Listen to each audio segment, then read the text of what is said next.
بسم الله الرحمن الرحيم الحمد لله رب العالمين وصلى الله وسلم وبارك على نبينا محمد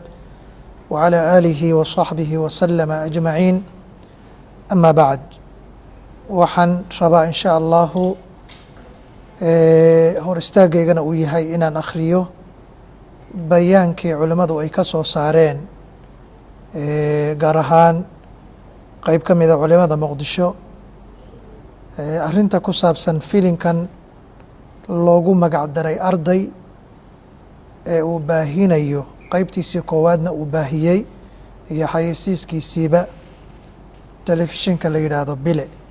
marka bayaankii culimadan akhrinaya in sha allah cinwaanku waxa weeye bayaanka culimada ee ku aadan filimka arday maanta oo ay bishu tahay 13 shawaal 1444 kuna beegan 3 bisha shanaad 2023 waxaa kulan isugu yimi qeyb ka mida culimada Soomaaliyeed gaar ahaan culimada Muqdisho waxayna isla gorfeeyeen cawaaqib xumada ka dhalan karta diin ahaan akhlaaq ahaan iyo bulsho ahaanba filimka loo bixiyey arday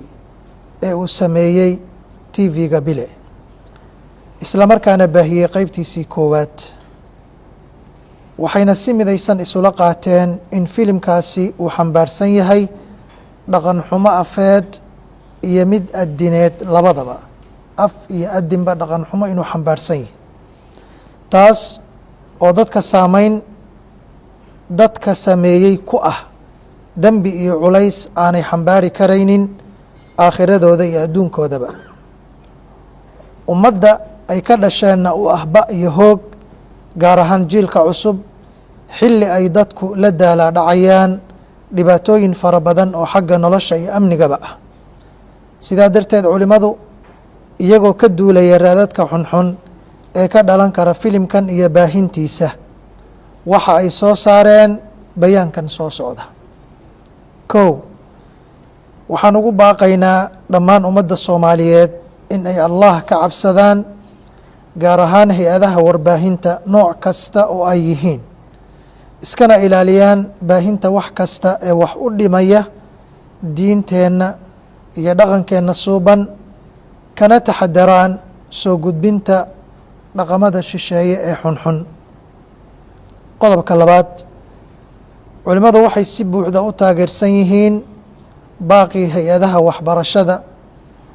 ay ka soo saareen kulankoodii dhacay 10kii shawaal 1444 kuna beegnaa 30 bisha afaraad 2023 qodobka saddexaad filimkan arday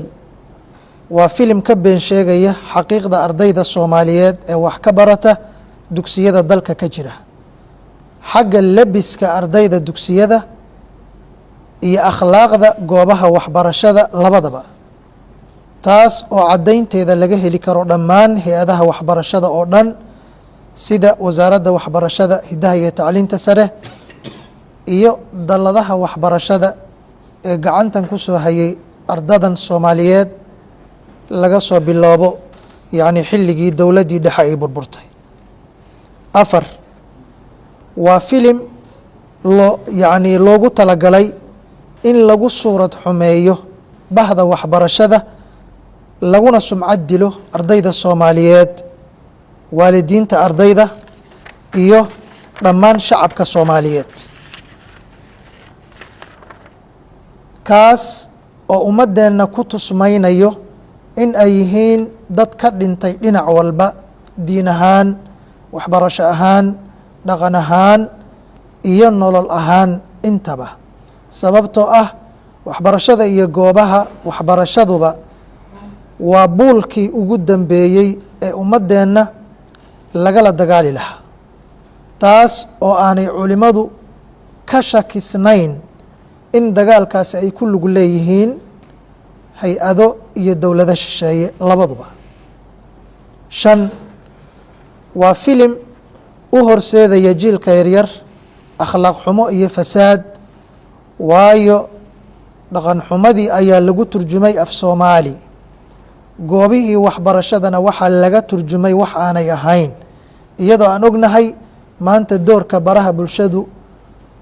ka ciyaarto fasaadinta iyo dhaqan rogga ummadda oo ah dhinaca xun iyadoo la awoodi karo in loo adeegsado dhinaca wanaagsan. haddaba kow waxaan ugu baaqaynaa dowladda federaalka, madaxweynaha jamhuuriyadda federaalka soomaaliya, guddoomiyaha baarlamaanka, ra-iisul wasaaraha dalka iyo dhammaan hay-adaha arrintani ay khusayso iyo dhammaan shacabka soomaaliyeedba in cawaaqib xumada arrinkan looga hortago si heer qaran ah. labo waxaan ugu baaqaynaa telefishinka bile ee diyaariyey filimkan in aad allah uga baqdaan sii deynta filimkan iyo baahintiisaba. haddaad dad muslimiina tihiin, ummaddiinana aydan u horseedin fasaad diineed iyo mid akhlaaqeed labadaba, mujtamaciinana aydan ka bixinin suurad xun. wabilaahi towfiiq. bayaankaas halkaasuu ku egyahay. wajazaakum allahu khayran. diinta islaamkuna waa nasiixa, sida nebigeenu yidhi calayhi الsalaatu wassalaam, addiinu nasiixa. nasiixadaas iyada ah annagoo ka ambaqaadayna kulanka maanta ay iskugu yimaadeen culimmada magaalada muqdisho qaar ka mid ah, wuxuu xambaarsan yahay iyagoo raba inay bulshada ka wacyigeliyaan sidii looga hortegi lahaa laguna joojin lahaa filimka qeybtiisii koowaad la sii daayey ee loogu magac daray arday ee uu baahiyey tv-ga bile. filimkaa isaga ah intaan la baahin qeybtiisii koowaad ee ku beegnay 27kii bishii afraad 2023 maalintii ka sii horreysay 26ka ahayd, kulan aan kala qeyb galnay qaar ka mida culummada iyo bahda waxbarashadu iyo kulamo ka horreeyeyba, waxay xambaarsanaayeen kulummadaas inay culummadu uga naseexeeyaan walaalahaasi inay filimkaa ka daayaan mujtamaca soomaaliyeed inay ku dhex baahiyaan. anugu waxaan ka mid ahaa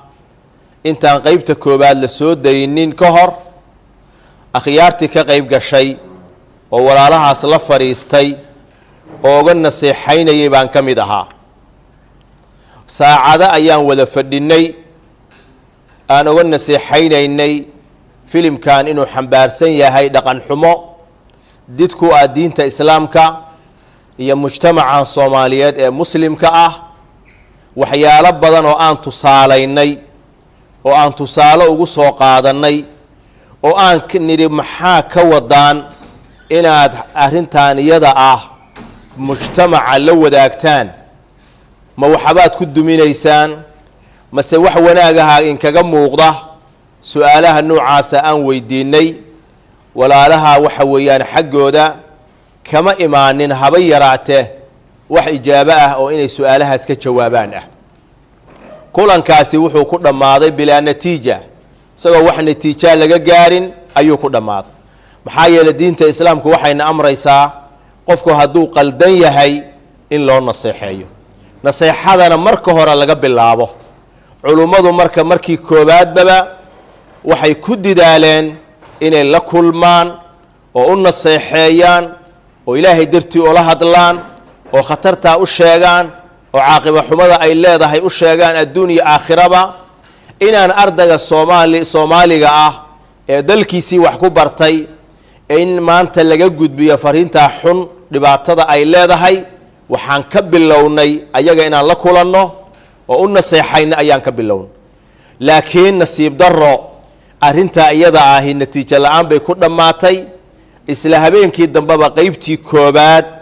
ayaan waxa weeyaan la soo daayey. taasaa marka waxay keentay mar kale culummadu inay si caam ah inay ugu naseexeeyaan addiinu nasiixa. waxaan ugu baaqaynaa walaalahaas baahinaya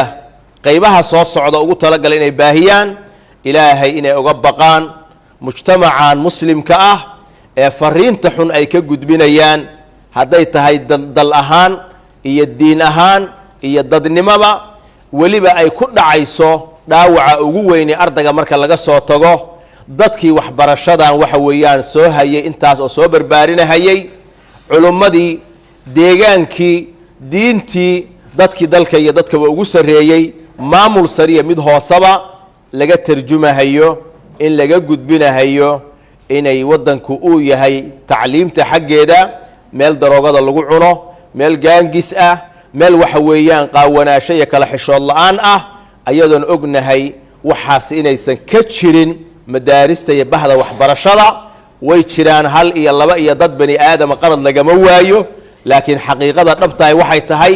waxal maanta la sii daayey oo hore loo sii daayey inaynan marnaba ka tarjumahayn dalka iyo diinta islaamka midna inaynan ka tarjumahayn ilaahay subxaanahu wa tacaala mujtamaceenna fasaadka iyo fitanka allah inooga badbaadiyo qofka haddii mas-uuliyaddiisa uu dayaco oo uu khiyaano weliba ku sameeyo caam ah uu sameeyo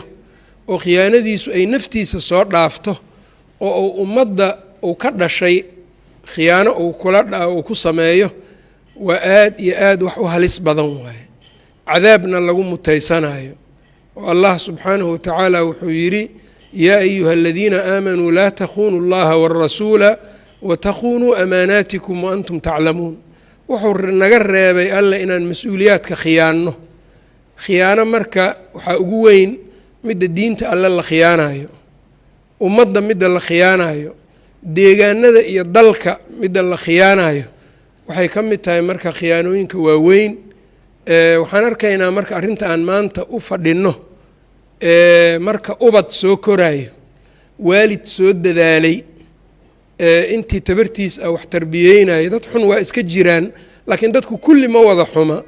haddii ummaddii laga dhigo waalidkii soo dadaalay macallinkii dadka wax baraayey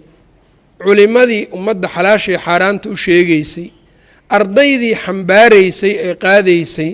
kulligood haddii la yidhaahdo waxaad tihiin dad aan qaab lahayn oo yacni akhlaaqdoodu eber tahay oy xun tahay iyadoo marka ummado kalena iyo dhaqamo kale lagu saxaayo markaas oo xataa qofka saxaayo aflaamtan oo kale qaabka ay wax u saxaayaan iyo dadka wax saxaayo ay yihiin xaqiiqada dadka u baahan in iyaga la saxo ay yihiin taa marka ayaa ummadda waxay ku noqonay khiyaano tan labaad fuxshiga la baahinayo